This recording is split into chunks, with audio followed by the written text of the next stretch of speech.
Hello, everybody. Happy Friday. It's Dave Neal, stand-up comic, host of Bachelor Nation News. I've got a couple videos coming out regarding the Nate topic. If you're done listening to the Nate topic, skip forward. Don't watch this video. But it actually is getting pretty interesting as the different recap channels and Bachelor commentary channels are weighing in.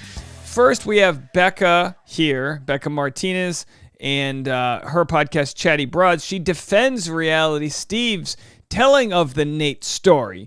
As you know, she's been very critical of Reality Steve. They've had like an ongoing war, but she says credit where it's due, which, by the way, says a lot to me about somebody's emotional intelligence to put aside beefs and just give credit where it's at. So we'll get into that story. And then after that, I've got Bachelor Party, a whole separate video podcast, kind of saying, hey, is Reality Steve in the right for telling this story, a story that involves a man, a black man, and his former girlfriend, a white girlfriend?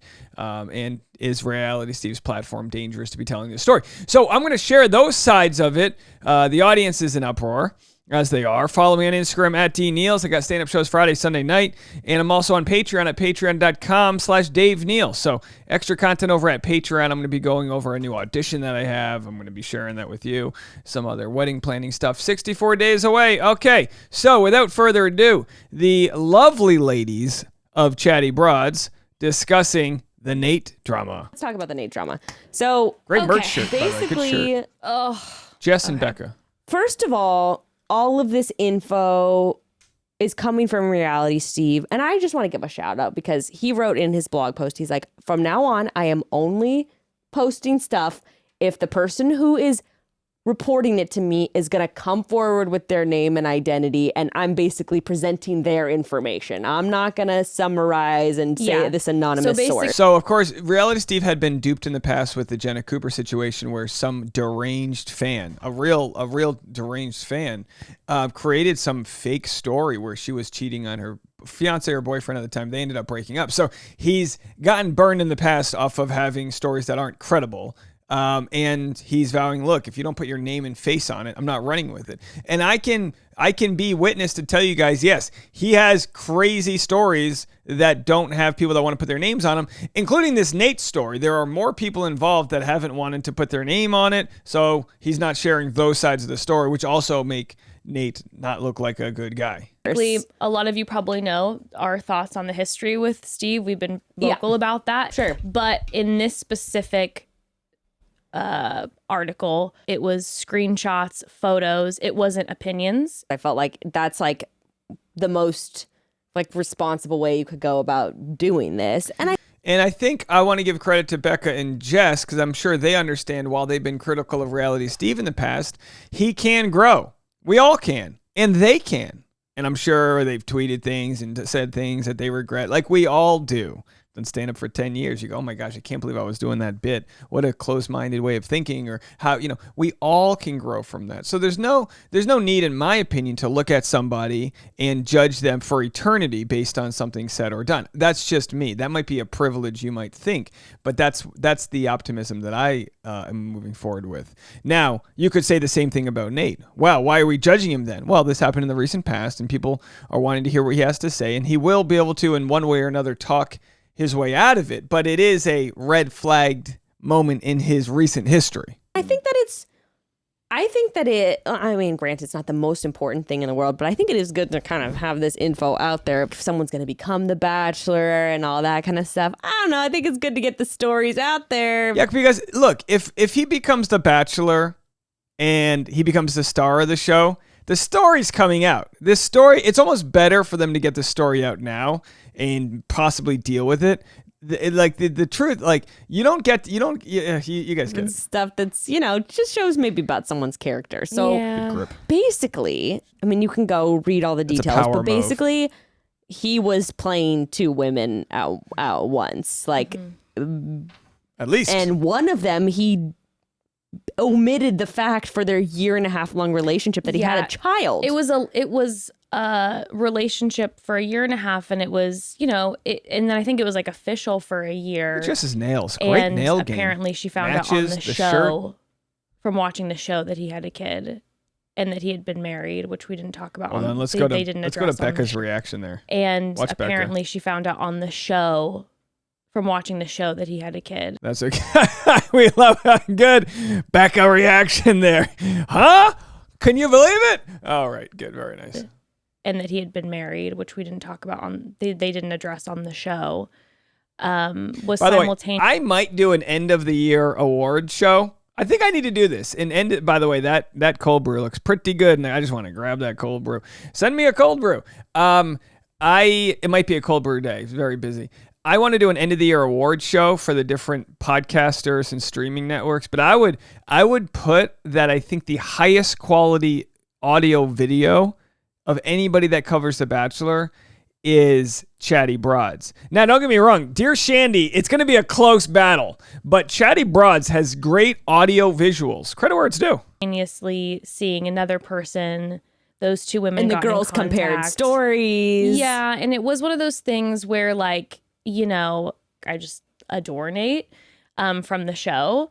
But, you know, I'll just say this, it does not look good. No, I mean, there's It stuff does where not it's look like, good. there's stuff where it's like full on whining and dining, Valentine's Day dates, Same and day. going on Love letters, vacations. yeah. and, Sending like, all flowers this to multiple stuff, women on the and- same day. And also like the thing of she, you know, with the one girl who didn't know that he had a child, like she had in the year and a half that they were together, she had only like stayed at his house one time. And So we'll get back to them in a second. I'm going to tease this other podcast episode, which is with Juliet Littman, I believe. She is one of the head honchos at The Ringer, and she doesn't feel comfortable with Reality Steve telling this story.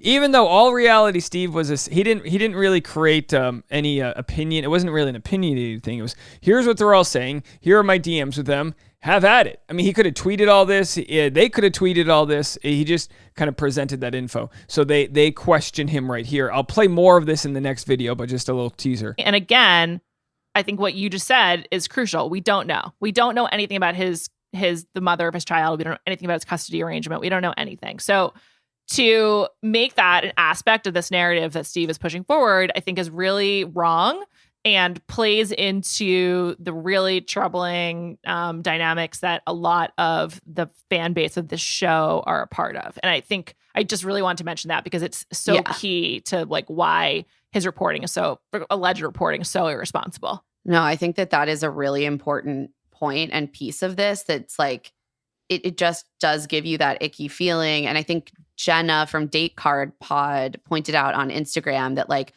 if you look at Steve's history of the people that he's gone really hard on recently, it does raise question marks, you know, Nate, Tayshia, Matt James, like, again, what sort of biases are you bringing into your decision making in terms of And my thing is, look, if you're gonna call him a racist, just call him a racist. Don't imply it. Are you saying he has a bias against black people on the show? We're gonna get into this story more. I'm not stoking this. This is not me stoking this whatsoever. Am I missing something there? So they're looking at it saying, well, Reality Steve's coming after contestants of color more than white contestants, which, I mean, we'd have to do a deep dive, but I tend to disagree. I think anyone who's got a story to tell, I mean, that his biggest problem was with Jenna Cooper, a white person. So anyway, we'll get into that story more. Leave a comment.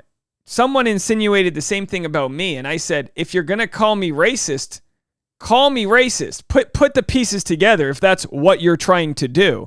Because with my channel, to say that I come after Tayshia, she had a fraudulent PPP loan. That's what we discussed. Tayshia and Zach, biggest fan in the world. Love what they did. To say I came after Matt James, huge fan of Matt James. In fact, it would be the opposite. I had so much grace for their situation, and we talked it out for months on end and this and that. Coming after some of these people, you go, look, just if you're going to do that, you got to provide more receipts. If you're going to do that kind of hit piece on somebody, what is it? Anyway, I wanted to share that side because it's completely different from what we have here with Chatty Broads, who have been very critical, and maybe rightfully so, of Reality Steve in the past, saying he pledged he was going to change, and this is the first or one of the first examples where, given such a sort of thirsty story, he told it in a way that took his hands off of it. And if we can't credit him for that, are we just going to, like, what do we, you know what I mean? Does anyone else feel like a certain way about this? And it was just kind of like this kind of weird thing.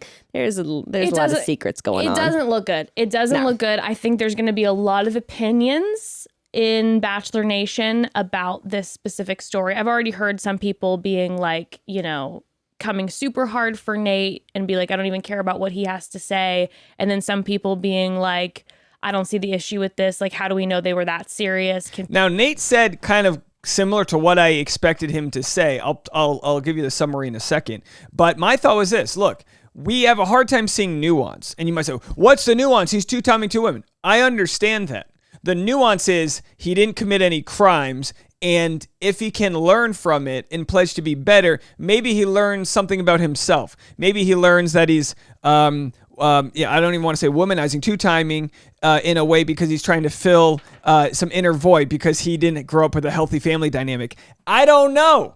I've had to unpack my own inner child stuff. You know, wasn't raised with my father. My mom left him. He was a Vietnam vet.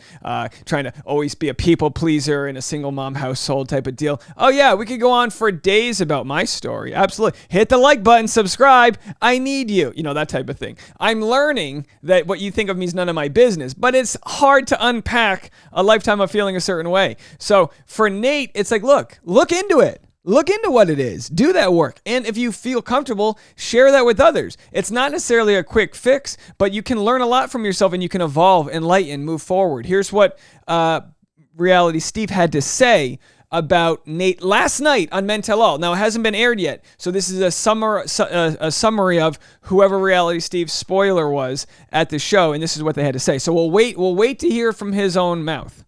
On Nate's hot seat, they asked him about the accusations from former women. He got emotional on stage. He said his divorce was very messy and his number one goal was always to protect his daughter in any relationship. And my thought with that, if I was like going back, it's like, look, you can protect your daughter, but you can also tell Kelsey, the girl who's like, I never even knew he had a kid. You can tell her you have a daughter without introducing her to that daughter. You know, you don't have to be some Mrs. Doubtfire kind of, hello, you know, there's a rotten by fruiting, whatever, the lobster, I'm not a crook, you know, that type of thing. Good movie. The 1990s. He did say he could have been better at communicating with them. He was still feeling his way into the dating scene. He wants to do better and apologize, but he never says exclusivity conversations took place with either of them.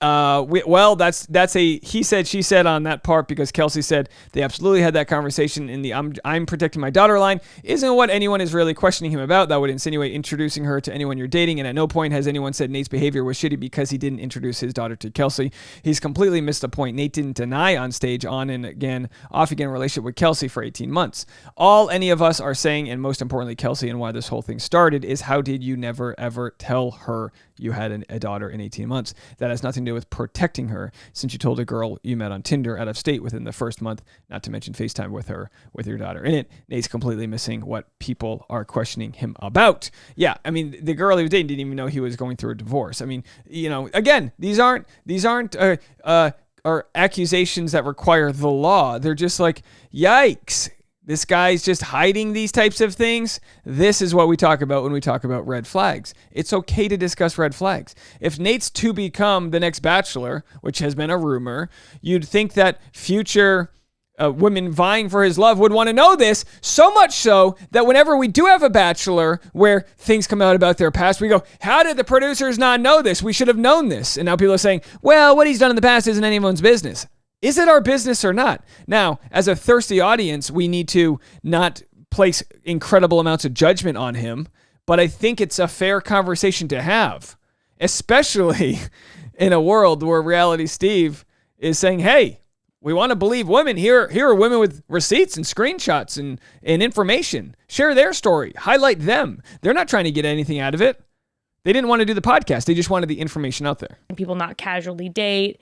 Like, I will say this. The girls were like, she was like, we were going on like birthday vacations and he was weddings, families, flying home to meet my family. Yeah. And the other, like, it looks serious. It looks serious. It looks serious. There's a lot. Yeah. So it looks serious and it does not look great. And No. I'm honest to God devastated. Yeah. And you know what? You can go check out the rest of their conversation. I don't want to play too much of it, but I think good work on the discussion from my point of view with Jess and Bekah. I think they did a good job discussing it in a way that's like, we're not talking about crimes here, but we're talking about a dating show about falling in love, and he's possibly love bombing these other women. Maybe we should know more about this. Let me know what you guys think. I've got one more video on the topic coming up. Fascinating stuff. Follow me on Instagram at DNeals. Patreon.com/Dave Neal. I'm going to be going live all morning. If you want to check that out, Patreon.com/Dave Neal. Join the ever-growing Patreon community. I'll talk to you guys in a little bit. Happy Friday. Have a cold brew on me. Bye, everybody.